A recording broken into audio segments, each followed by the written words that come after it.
கடந்த 2-3 நாட்களாக பாமகவில் இருக்கக்கூடிய சட்ட திட்டங்களை எல்லாம் அரசி ஆராய்ந்து சில முக்கிய வழக்கறிஞர்களை அன்புமணி ராமதாஸ் தன்னுடைய ராஜ்யசபா மூலமாக கிடைத்த அரசு பங்களாவில் அடைத்து வைத்து பேசி வருகிறார்.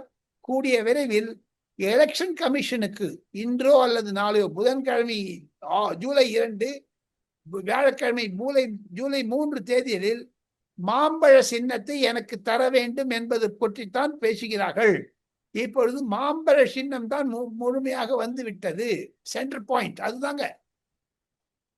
அதையும் தவிர அன்புமணி ராமதாஸ் அவர்களுக்கு ராஜ்யசபாவினுடைய டேர்ம் முடிந்து விட்டதனால் பதவி மத்திய அரசாங்கத்தினால் ராஜ்யசபா எம்பி என்ற பதவியில் இருப்பதனால் அந்த ஒரு பதவிக்கு மத்திய அரசாங்கம் ஒரு பங்களாவை கொடுத்தார்கள், அரசு பங்களாவை. அதை அவர் காலி செய்ய வந்திருக்கிறார். 1 மாதத்தில் அவர் காலி செய்தாக வேண்டும். சுப்ரீம் கோர்ட்டுடைய ஆணையின்படி எந்த எம்பிக்கு பதவி காலம் முடிகிறதோ 1 மாதத்திற்குள் காலி செய்ய வேண்டும் என்பதனால் அதையும் பணி செய்ய வந்திருக்கிறார். கூடிய விரைவில் அந்த ஓரிரு வாரங்களில் தன்னுடைய இல்லத்தை சரண்டர் செய்து விடுவார். பிளஸ் அமித்ஷா டெல்லியில் இல்லை. அமித்ஷா டெல்லிக்கு அவர் சுற்றுப்பயணத்தில் இருக்கிறார்.